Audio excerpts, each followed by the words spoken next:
দেখ আজকে আমাদের পাঠ্য বিষয় হচ্ছে অধঃক্ষেপণ। ঠিক আছে? অধঃক্ষেপণ মানে হলো যে কোনো ঘনীভূত অবস্থায় জলটা যখন পৃথিবী পৃষ্ঠের দিকে পতিত হয়, অর্থাৎ পৃথিবী পৃষ্ঠের দিকে পতিত কোনো বিষয়কেই আমরা অধঃক্ষেপণ বলি।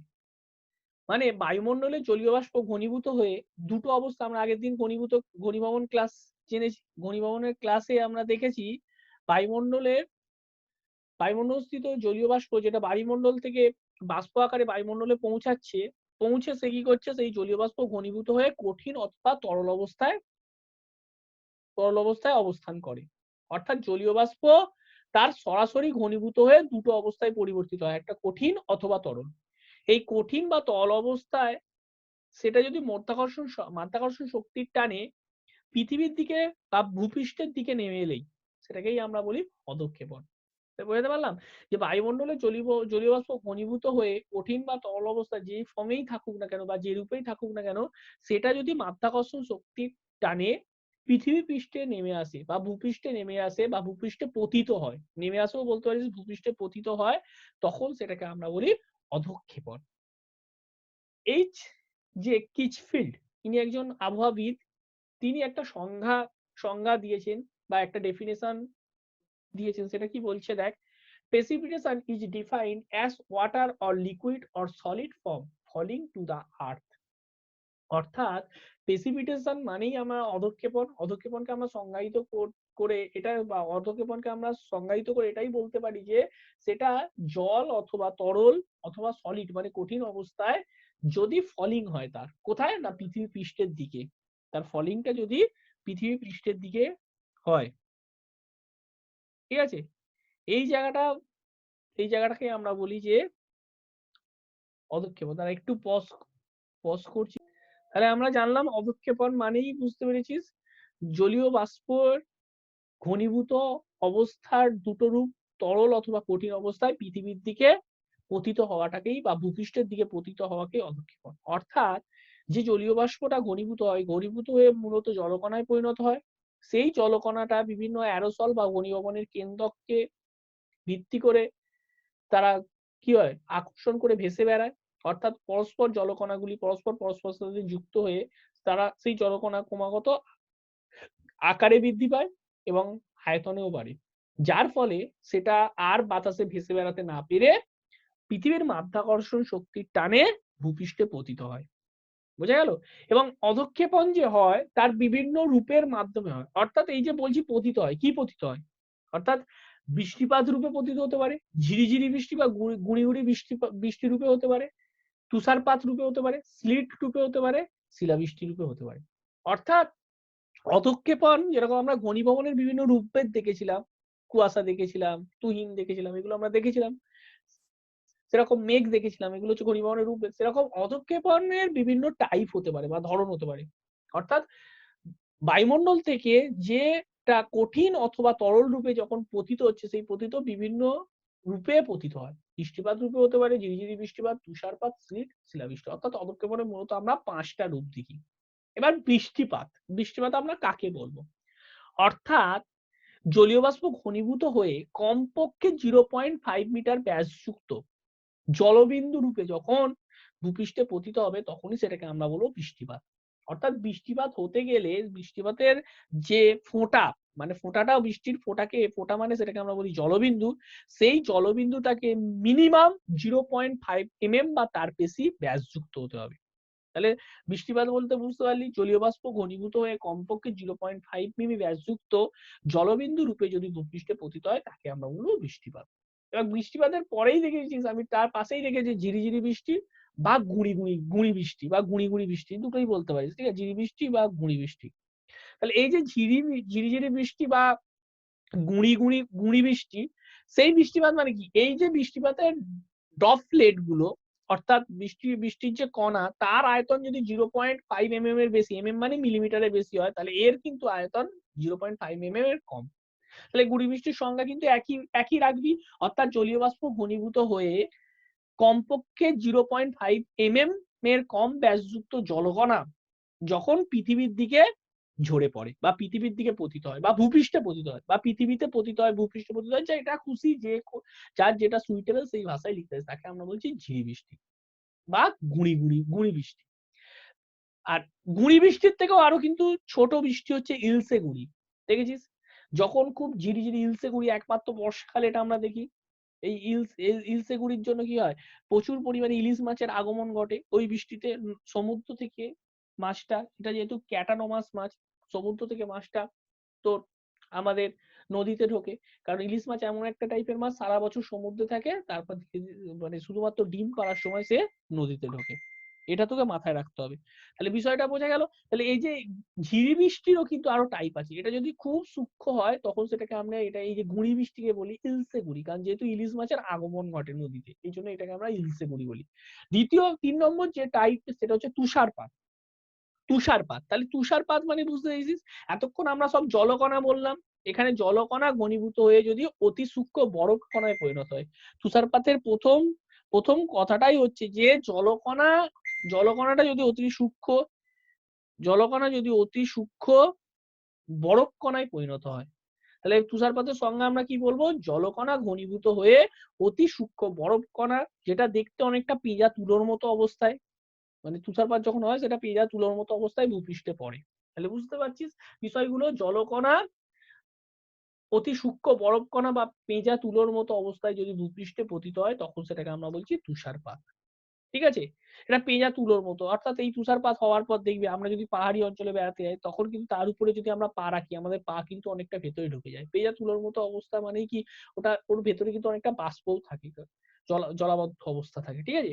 দ্বিতীয় পোর্শন স্লিট, বৃষ্টির ফোঁটা। দেখ স্লিট ঘটনাটা কি হচ্ছে, বৃষ্টির ফোঁটা যখন আসছে, অর্থাৎ ঘনীভূত জলকণা যখন জলবিন্দু রূপে ভূপৃষ্ঠের দিকে আসছে, তখন সেখানকার উষ্ণতা যদি খুব, মানে সেই বৃষ্টির ফোঁটাটা যদি শীতল বায়ুস্তর ভেদ করে আসে, বুঝতে পারলাম? বৃষ্টির ফোঁটা যদি অতি শীতল বায়ুস্তর ভেদ করে আসে, তখন ওই বৃষ্টির ফোঁটাটা অতি শীতল বায়ুস্তর ভেদ করে আসার সময় কি হয় বলতো, সেটা জমাট বেঁধে যায়, জমাট বেঁধে বরফ কণায় পরিণত হয়, তখন সেটাকে আমরা বলি স্লিট। বোঝা গেল? অর্থাৎ ঘনীভূত জলকণা যখন অতি শীতল অবস্থায়, মানে অতি শীতল বায়ুর মধ্যে দিয়ে যখন আস্তে আস্তে সেটা জমাট বেঁধে যখন বরফ কণায় তৈরি হয়, সেই বরফ কণা রূপে যখন পৃথিবী পৃষ্ঠে পড়ে তখন সেটাকে আমরা বলছি, বা ভূপৃষ্ঠে পড়ে, পৃথিবী পৃষ্ঠ বা ভূপৃষ্ঠ দুটোই একই জায়গা, ঠিক আছে? সারফেস বলা হয়, সারফেস বা আর্থ সারফেস দুটো সিমিলার, ঠিক আছে? তখন সেটাকে আমরা বলছি স্লিট।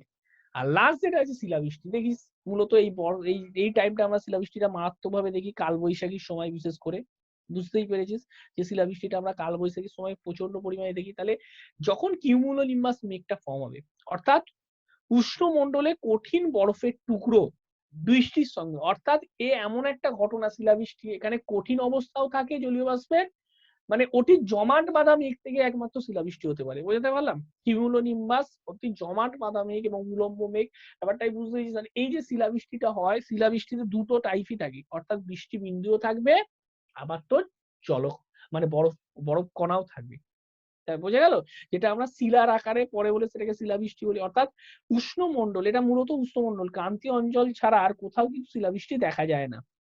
আমাদের এই ক্রান্তীয় মণ্ডলেই কিন্তু দেখা যায়। সেই জন্য বলছি উষ্ণমণ্ডলে কঠিন বরফের টুকরো বৃষ্টির সাথে ঝরে পড়লে, অর্থাৎ একসাথেই কিন্তু দুটো বিষয় ঝরে পড়ে, অর্থাৎ উষ্ণমণ্ডলে কঠিন বরফের টুকরো যদি বৃষ্টির সাথে ঝরে পড়ে তখন সেটাকে আমরা বলি শিলাবৃষ্টি। অর্থাৎ তাহলে আমরা এতক্ষণ ধরে অধঃক্ষেপণটা কি জানলাম, তার সাথে আমরা জানলাম তোর পদক্ষেপণের ধরনগুলো জানলাম। এবার নেক্সট যেটা খুব গুরুত্বপূর্ণ তোদের পার্ট আছে সেটা হচ্ছে বৃষ্টিপাত। অর্থাৎ এইগুলোর কিন্তু আর ডিটেলস কোনো পার্ট তোদের সিলেবাসে নেই, তোদের সিলেবাসে যে জায়গাটায় আছে সেটা হচ্ছে বৃষ্টিপাত। বোঝা গেল? বৃষ্টিপাত বোঝা গেল। এই যে বৃষ্টিপাত, বৃষ্টিপাতকে প্রধানত আমরা এখানে তিনটে শ্রেণীতে ভাগ করি। অর্থাৎ বৃষ্টিপাত কি আমরা আগে জেনে গেছি, অর্থাৎ ঘনীভূত জল বা জলবিন্দু রূপে অধঃক্ষেপণের মাধ্যম হিসেবে জলবিন্দু রূপে ভূপৃষ্ঠে পতিত জলবিন্দুকেই আমরা বলতে পারি বৃষ্টিপাত, যার ব্যাস কমপক্ষে 0.5 mm বা তার বেশি থাকে। এটুকুনি ক্লিয়ার বৃষ্টিপাত? তাহলে এই বৃষ্টিপাতকে আমরা তার উৎপত্তি অনুযায়ী আমরা তিন ভাগে ভাগ করি। একটা হচ্ছে পরিচলন বৃষ্টি, একটা শৈলোৎক্ষেপ বৃষ্টি, আর ঘূর্ণবাদ বৃষ্টি। আবার ঘূর্ণবাদ বৃষ্টির দুটো ভাগ আছে, ক্রান্তীয় ঘূর্ণবাদ জনিত বৃষ্টি, নাতিশীতোষ্ণ ঘূর্ণবাদ জনিত বৃষ্টি। ঠিক আছে, তাহলে আমরা বৃষ্টিপাতের শ্রেণীবিভাগ হিসেবে 3 ধরনের বৃষ্টিপাত পড়বো। প্রথম পরিচলন বৃষ্টি। পরিচলন, দেখ পরিচলন মানেই বুঝতেই পেরেছিস, অর্থাৎ সমুদ্র থেকে শীতল বাতাস বা কোনো শীতল বাতাস ওপর থেকে নামাও শীতল বাতাস সেটা ওপরে উঠবে, অর্থাৎ শীতল বাতাস, শীতল উষ্ণ আর্দ্র বাতাস বলতে পারিস। শীতল বাতাস বা উষ্ণ আর্দ্র, শীতল বাতাসটা নিচে নেবে, প্রথম উপর থেকে শীতল বাতাস নিচে নামবে, যেমন এই সাইডে দেখলে বুঝতে পারছি শীতল বাতাসটা নিচে নেবে, উষ্ণ আর্দ্র হয়ে ওপরে উঠছে, এটা একটা ঘটনা ঘটছে। আবার এখানে দেখা যাচ্ছে সূর্যের তাপে সমুদ্র থেকে জল সরাসরি বাষ্পে, অর্থাৎ জলের যে বাতাসটা উপরে উঠছে সেটাকে কিন্তু জলীয় বাষ্প সম্পন্ন, অর্থাৎ ঊর্ধ্বগামী উষ্ণ আর্দ্র বাতাস। এ প্রথমে ওপরে উঠবে, ওপরে উঠে কি করবে, ঘনীভূত হবে। আচ্ছা, প্রসেস যাওয়ার আগে একটু সংজ্ঞাটা বলে দিই, ঠিক আছে? পরিচলন বৃষ্টি কাকে বলে? সূর্যের তাপে ভূপৃষ্ঠ সংলগ্ন বাতাস, ভূপৃষ্ঠ সংলগ্ন যে বাতাস, অর্থাৎ এই দেখছি ভূপৃষ্ঠ এঁকেছি, ভূপৃষ্ঠ সংলগ্ন বাতাস দেখতে পেয়েছিস, সূর্যের তাপে কি করবে, উষ্ণ ও আর্দ্র বাতাস পরিচলন প্রক্রিয়ায় উপরে উঠবে, উষ্ণ আর্দ্র বাতাস রূপে পরিচলন প্রক্রিয়ায় উপরে উঠবে। অর্থাৎ যেমন সূর্যের আলো সমুদ্রের উপরে পড়লে সমুদ্র থেকেও উষ্ণ আর্দ্র বাতাস ঊর্ধ্বমুখী হবে, আবার ভূপৃষ্ঠ থেকেও হবে, বুঝতে পারলাম? তাহলে এই উষ্ণ মূলত সূর্যের তাপে ভূপৃষ্ঠ অথবা তার সমুদ্র সংলগ্ন অঞ্চল থেকে উষ্ণ আর্দ্র বাতাস পরিচলন প্রক্রিয়ায় উপরে উঠবে। এই যে উপরে উঠছে দেখছি ঊর্ধ্বমুখী হচ্ছে, তাই জন্য উপরে ওঠা বা ঊর্ধ্বমুখী। এবং সেই ঊর্ধ্বমুখী হওয়া মানে কি, যত উপরে উঠবে সেই বাতাসটা কি হবে, যত উপরে উঠতে থাকবে তত কিন্তু বাতাসটা আস্তে আস্তে কি হবে, শীতল ও প্রসারিত হবে। এটা কিন্তু মাথায় রাখতে হবে, কারণ বাতাস আস্তে আস্তে শীতল হবে, সে উপরে যাওয়া মানে তাপমাত্রা কমছে, অর্থাৎ শীতল এবং প্রসারিত হবে। এবং সে কি করবে, ঘনীভবনের মাধ্যম, শীতল প্রসারিত হয়ে ঘনীভূত হবে, ঘনীভূত হয়ে মেঘ তৈরি করবে এবং সেই মেঘ থেকে জলবিন্দু রূপে পড়বে। অর্থাৎ দেখ, এই যে বৃষ্টিপাতটা যে তৈরি হচ্ছে এটা কিন্তু পরিচলন প্রক্রিয়ায় তৈরি হচ্ছে। কারণ দেখ, ঊর্ধ্বমুখী প্রথম কি হচ্ছে, ওপর থেকে শীতল বাতাস ভূপৃষ্ঠে নামছে, সেই শীতল বাতাসটা ভূপৃষ্ঠ সংলগ্ন বাতাস এসে উষ্ণ হয়ে ওপরে উঠছে, অথবা সমুদ্র থেকে উষ্ণ ঊর্ধ্বগামী বাতাস, অর্থাৎ একটা পরিচলন প্রক্রিয়া, অর্থাৎ শীতল বাতাস নিচে নেবে আবার ওপরে উঠছে, এই যে পরিচলন প্রক্রিয়া মানে একটা সাইক্লিক ওয়েতে ওপরে উঠে প্রথমে কি হচ্ছে, ওই বাতাসটা শীতল ও প্রসারিত হয়ে প্রথমে মেঘ ঘনীভূত হয়ে মেঘ তৈরি করলো, সেই মেঘ থেকে যে বৃষ্টিটা ঝরে পড়লো সেটাই হচ্ছে পরিচলন বৃষ্টি। অর্থাৎ প্রক্রিয়া তাহলে কি, যদি বলি উৎপত্তি প্রক্রিয়া, মানে যে কোনো বৃষ্টিতে একটা প্রসেস হবে, তার একটা প্রসেস থাকে, ফরমেশন প্রসেস। সেই ফরমেশন প্রসেসটা কি হবে না, দিনের বেলায় প্রবল সূর্যতাপ, দিনের বেলায় প্রবল সূর্যতাপে বাতাস ঊর্ধ্বমুখী হবে, অর্থাৎ উষ্ণ আর্দ্র। আর্দ্র কেন না, এই বাতাসটা প্রচুর জলীয় বাষ্প সংগ্রহ করে ওপর থেকে ওঠে, কারণ সমুদ্র থেকে মূলত ওঠে, এটা মূলত নিরক্ষীয় অঞ্চল হয়। ভাবতে হবে কন্ডিশন গুলো, এটা নিরক্ষীয় অঞ্চল হয় বিকালের দিকে, অর্থাৎ 4টের পর বৃষ্টি হয় বলে এর অপর নাম 4 o'clock রেন। বিকাল 4টের পর বলে এটাকে আমরা 4 o'clock রেইন বলি। তাহলে নিরক্ষীয় অঞ্চলেই হয় এই বৃষ্টিপাতটা, মূলত পরিচলন প্রক্রিয়ায় মেঘটা তৈরি হয়, তাই একে পরিচলন বৃষ্টি বলছি। তাহলে কি হবে, নিরক্ষীয় অঞ্চলে জানিস জলভাগের পরিমাণটা খুব বেশি, অর্থাৎ নিরক্ষীয় অঞ্চলে দিনের বেলায় সমুদ্র সংলগ্ন বাতাস, উষ্ণ আর্দ্র ঊর্ধ্বগামী বাতাস উপরে উঠে যায় প্রথমে, অথবা ভূপৃষ্ঠ সংলগ্ন বাতাস উত্তপ্ত হয়ে উপরে উঠে, উপরে উঠে গিয়ে কি করবে, অর্থাৎ জলীয় বাষ্পপূর্ণ বাতাস উপরে উঠবে, উপরে উঠে কি করবে, সে লিনতাপ ত্যাগ করবে। লিনতাপ ত্যাগ করা মানে কি, সে ঘনীভূত হবে, অর্থাৎ সে শীতল হয়ে ঘনীভূত হয়ে প্রথম মেঘ তৈরি করবে। সেই মেঘের মধ্যে অজস্র জলবিন্দু থাকে বা জলকণা থাকে, সেই জলকণা আর ভেসে বেড়াতে না পেরে জলবিন্দু রূপে বিকালের দিকে ঝরে পড়ে, মূলত প্রতিদিনই বিকালে 3 থেকে 4টের মধ্যে। এবং এই মেঘটা দেখ সরাসরি কিন্তু সমুদ্র পৃষ্ঠ থেকে গঠন করছে, মানে উলম্ব ফর্ম হয়। তাই এই পরিচলন বৃষ্টিতে কিন্তু প্রচুর পরিমাণে বজ্র বিদ্যুৎ সহ বৃষ্টি হয়, এটাও কিন্তু মাথায় রাখতে পারিস। যে আমাদের এখানেও হয়, দেখবি বিকালের দিকে যখন পরিচলন বৃষ্টি হয় সে কিন্তু মাঝে মাঝে বজ্রপাত হয়, যেহেতু ক্রান্তীয় অঞ্চল হচ্ছে বজ্রপাতের আখড়া বলতে পারিস, মানে তার পীঠস্থান। তাহলে বোঝাতে পারলাম এই টোটাল বৃষ্টিপাতটা বোঝা গেল তো। যদি উদাহরণ দেয়, আমি উদাহরণ তো বলেই দিলাম, নিরক্ষীয় অঞ্চলে প্রতিদিন অপরাহ্নে, অপরাহ্ন মানে কি, মানে দুপুরের পরে, তাহলে অপরাহ্নের পরে এই বৃষ্টি মূলত 3টে থেকে 4টে হয়, তাই এই 4টের টাইমটা স্পেসিফিক টাইম ধরে এটাকে 4 o'clock রেনও বলা হয়। তাহলে পরিচলন বৃষ্টি আবার আমরা বোঝাতে পারলাম, ঠিক আছে? এই জায়গাটা আচ্ছা, আমি একবার আনমিউট করলাম, বুঝতে পেরেছি সবাই, বোঝা গেছে? আর ডিটেলস বলার দরকার নেই তো দাদা? ও দাদা, হ্যাঁ স্যার। রেকর্ড করা আছে, রেকর্ড করা আছে, তুই তোর আসতে পারিস এটা তোর ফল্ট, ঠিক আছে? করিয়ে দিচ্ছি আমি, রেকর্ড করা আছে, পরবর্তীকালে আমি ভিডিও আকারে পাঠিয়ে দেবো। ওকে, নেক্সট যাচ্ছি, মিউট করলাম। নেক্সট যেটা আমাদের আছে, শৈলোৎক্ষেপ বৃষ্টি। শৈলোৎক্ষেপ মানেই বুঝিস এই বৃষ্টিতে কিন্তু পর্বতের ভূমিকা, অর্থাৎ পর্বত শুধু নয়, উচ্চভূমির একটা ভূমিকা থাকে। ওটা পর্বত হতে পারে, মালভূমি হতে পারে। তাহলে কি হচ্ছে, আর্দ্র বায়ু চলার পথে, অর্থাৎ দেখতেই পাচ্ছিস এই বাতাসটা আর্দ্র একটা বাতাস। আর্দ্র বাতাস মানে সেটা জলীয় বাষ্পপূর্ণ বাতাস, আর্দ্র মানে সেটা জলীয় বাষ্পপূর্ণ বাতাস। তাহলে জলীয় বাষ্পপূর্ণ বাতাস চলার পথে ভূপৃষ্ঠে যদি তার কোনো, জলীয় বাষ্পপূর্ণ বাতাস এইদিকে যাচ্ছিল, দেখতে পাচ্ছিস নিচ দিয়ে যাচ্ছে, যদি আমি ছবিটা আঁকি দেখতেই পাচ্ছিস এই যে এই সাইড দিয়ে যাচ্ছিল, নিচে যাচ্ছে, চলার পথে একটা বড় অংশ তাকে বাধা দিচ্ছে। সেটা কি পর্বত হতে পারে, পাহাড় হতে পারে, বা মালভূমি হতে পারে। বুঝতে পারলাম? তাহলে প্রথম কি বলবো, জলীয় বাষ্পপূর্ণ, আগে সংজ্ঞাগুলো জেনে নিই। জলীয় বাষ্পপূর্ণ বাতাস ভূপৃষ্ঠের উপর দিয়ে প্রবাহিত হওয়ার সময় কোনো উচ্চভূমি, সেটা উঁচু পর্বত হতে পারে, মালভূমি হতে পারে, উচ্চভূমিতে প্রথম কি হবে, বাধা পেল। বাধা পেয়ে কি করবে, পর্বতের ঢাল বরাবর উপরে, দেখে যে প্রথমে বাধা পেলো, দেখতেই পেয়েছি এখানে বাধা পেলো, বাধা পেয়ে কি হচ্ছে, পর্বতের ঢাল বরাবর উপরের দিকে উঠে গেল। বুঝে গেল? তাহলে সেই আর্দ্র বাতাস যখন পর্বতের ঢাল বরাবর উপরে উঠবে, তাহলে সেই বাতাস উপরে ওঠা মানে কি, শীতল হবে, প্রসারিত হবে এবং ঘনীভূত হয়ে মেঘ তৈরি করবে। এবং পর্বতের যে দিকটা বাধা দিল সেই দিক বরাবর মেঘ তৈরি হলো। সেই মেঘ তৈরি হওয়ার পর উপরে উঠে সেই মেঘ থেকে যে বৃষ্টিটা হয়, সেই বৃষ্টিটাকে আমরা বলি শৈলোৎক্ষেপ বৃষ্টি। তাহলে কিভাবে সংজ্ঞাটা করবি, জলীয় বাষ্পপূর্ণ বায়ু বা জলীয় বাষ্পপূর্ণ বাতাস ভূপৃষ্ঠের উপর দিয়ে প্রবাহিত হওয়ার সময় কোন উঁচু পর্বত বা মালভূমিতে বাধা পেলে ঢাল বরাবর উপরে উঠতে থাকে। তাহলে এই যে ঢাল বরাবর, পর্বতের ঢাল বরাবর উপরে উঠতে থাকে, উপরে উঠে গিয়ে সেই যে বাতাসটা, আর্দ্র বাতাসটা ঘনীভূত হবে, বোঝা গেল, শীতল হবে, শীতল এবং ঘনীভূত হবে। শীতল কথা বলতে পারি, শীতল ও ঘনীভূত হয়ে পরবর্তীকালে বৃষ্টি আকারে ঝরে পড়বে। কোন দিকটা, না যে দিকটা বাধা দিয়েছিল সেই, অর্থাৎ সেই অংশটা প্রতিবাদ অংশ যাচ্ছি সেই জায়গাগুলো। এই যে এই প্রসেসটাকে আমরা বলি শৈলোৎক্ষেপ বৃষ্টি, বা এই যে বৃষ্টিপাতটাকে আমরা বলি শৈলোৎক্ষেপ বৃষ্টি। এবার প্রক্রিয়া দেখ, পর্বত তাহলে কি, জলীয় বাষ্পপূর্ণ বাতাসে চলার পথে একটা উঁচু অংশ, সেটা পর্বত বা মালভূমি রূপে প্রথম অবস্থান, সেকে বাধা দেবে। বাধা দেওয়ার পর যে অংশটা বাধা দিচ্ছে, সেই যে ঢালটা, এই ঢালটাকে বলা হয় প্রতিবাদ ঢাল। প্রতিবাদ ঢাল, ঠিক আছে? এই ঢালে বাধা দিল, তাহলে সেই ঢাল বরাবর বাতাস পর্বতের গা বেয়ে সোজা উপরে উঠে যাবে। তাহলে একটা বাতাস উপরে ওঠা মানে, আমি বারবার বলছি, সেই বাতাসটা যখনই উপরে উঠবে সেই বাতাস শীতল ও প্রসারিত হবে। তাহলে শীতল, প্রসারিত এবং ঘনীভূত হয়ে কি করবে, সে প্রথম মেঘ তৈরি করলো।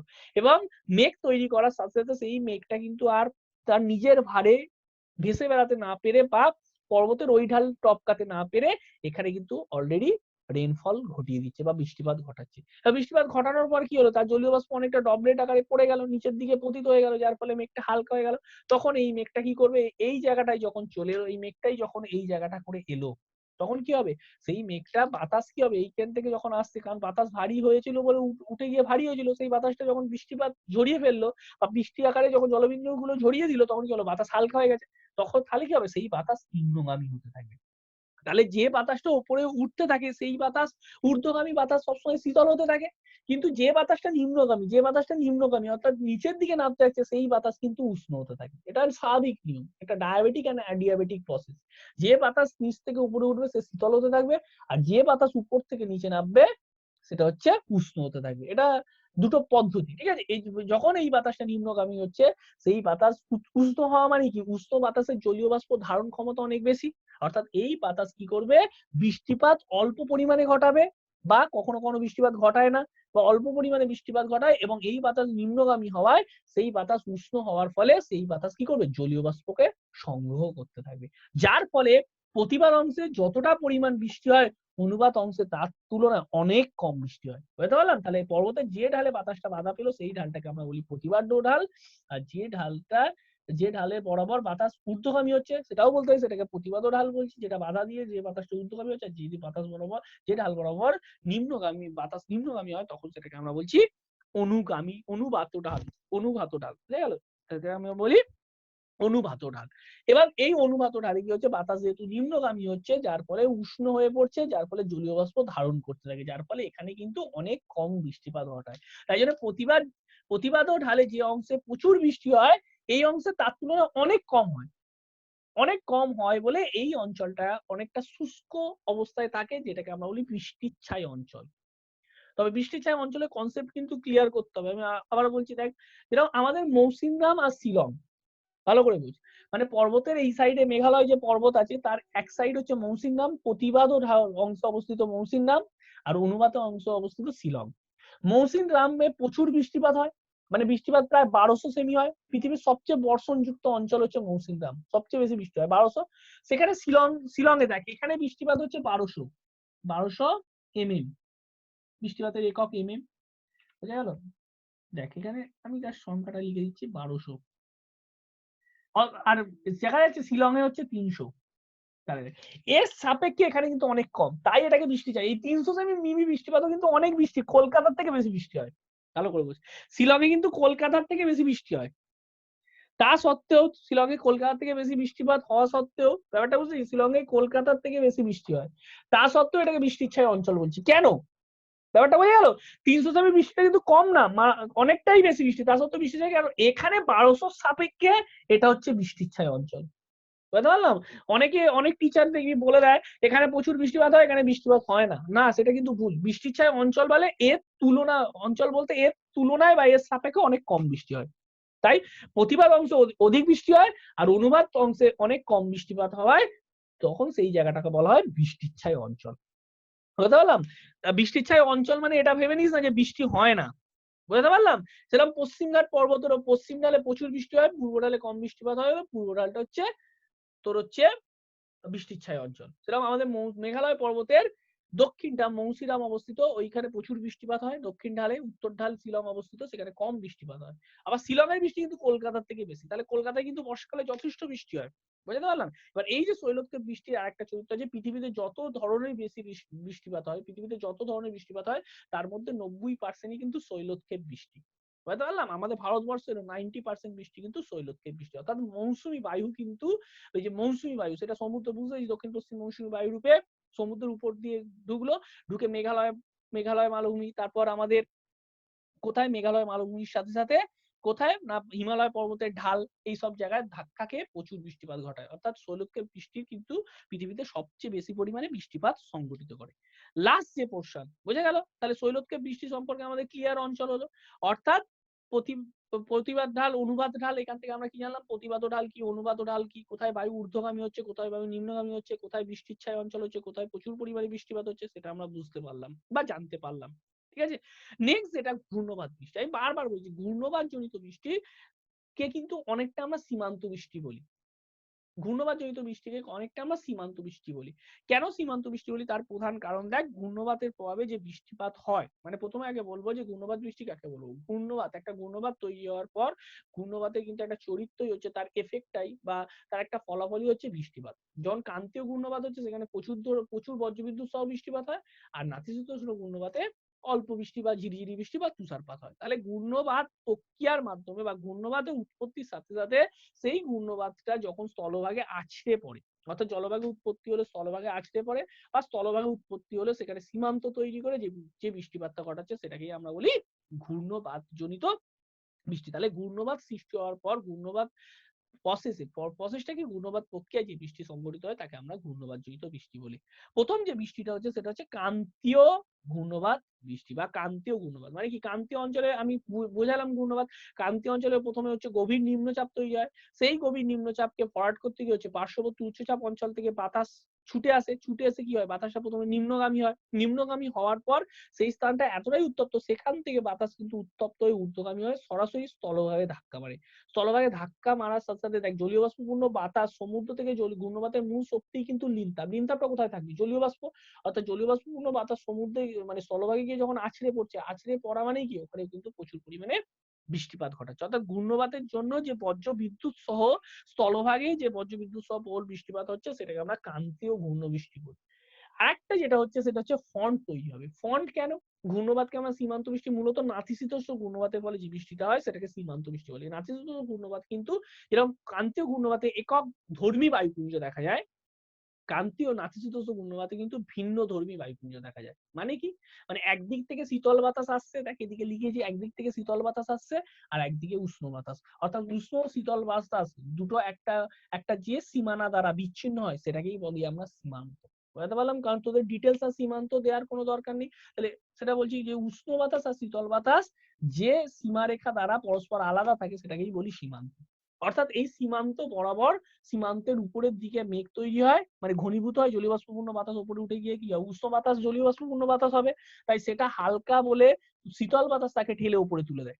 তাই নাতিশীতোষ্ণ ঘূর্ণবাতের ফর্ম দেখ, একদিক থেকে শীতল বাতাস আসছে আর একদিক থেকে উষ্ণ বাতাস যাচ্ছে, যার ফলে শীতল বাতাস তাকে ঠেলে উপরে তুলে দেয়, যার ফলে এই যে উষ্ণ বাতাস আসছে তা আর্দ্র বাতাস, সে প্রচুর পরিমাণে জলীয় বাষ্প বয়ে এনেছে, সে কি করবে, উপরে উঠে ঘনীভূত হয়ে মেঘ তৈরি হবে, এই মেঘ থেকে যে বৃষ্টিটা হবে। অর্থাৎ সীমান্তের জন্য, সীমান্ত সৃষ্টি হয়েছে বলে সীমান্তের জন্যই মেঘটা তৈরি হয়েছে এবং সীমান্ত বরাবর বৃষ্টি হচ্ছে বলে এটাকে আমরা বলি সীমান্ত বৃষ্টি। তাহলে বোঝা গেল মধ্য অক্ষাংশে উষ্ণ ও শীতল বায়ুর সংঘর্ষে, মধ্য অক্ষাংশে উষ্ণ ও শীতল বায়ুর সংঘর্ষে সীমান্ত তৈরি হয়, সীমান্ত বরাবর ওই উষ্ণ বাতাস বা উষ্ণ আর্দ্র বাতাসটা ঘনীভূত হয়ে মেঘ তৈরি করে যে বৃষ্টিপাতটা সংগঠিত করে সেটাকে আমরা বলছি নাতিশীতোষ্ণ ঘূর্ণবাতজনিত বৃষ্টি বা সীমান্ত বৃষ্টি। এটা মূলত কিন্তু শীতকালে দেখা যায়। যেরকম ভারতের ক্ষেত্রে, তাহলে বলি স্যার ভারতের ক্ষেত্রে সীমান্ত বৃষ্টি দেখা যায়, হ্যাঁ দেখা যায়। কোথায় বলতো, কোনটায় দেখা যাচ্ছে?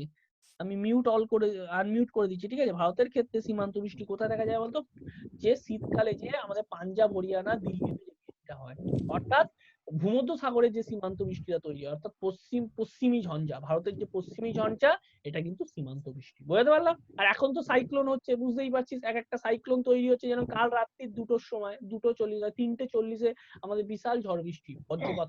এটা কি বৃষ্টি? এটা তো নিশ্চয়ই পরিচলন নয়, পরিচলন হলে বিকালের দিকে ওঠো, এটা কিন্তু সাইক্লোনিক রেনফল, অর্থাৎ বঙ্গোপসাগরে ঘূর্ণবাত তৈরি হয়েছিল, সেই ঘূর্ণবাতটা রাতের দিকে আমাদের এখানে আছড়ে পড়লো। তাহলে ব্যাপারটা বুঝতে পারছি, আমরা কিন্তু প্রত্যেকটা বৃষ্টিগুলোর সাথে কিন্তু প্রত্যক্ষভাবে জড়িত।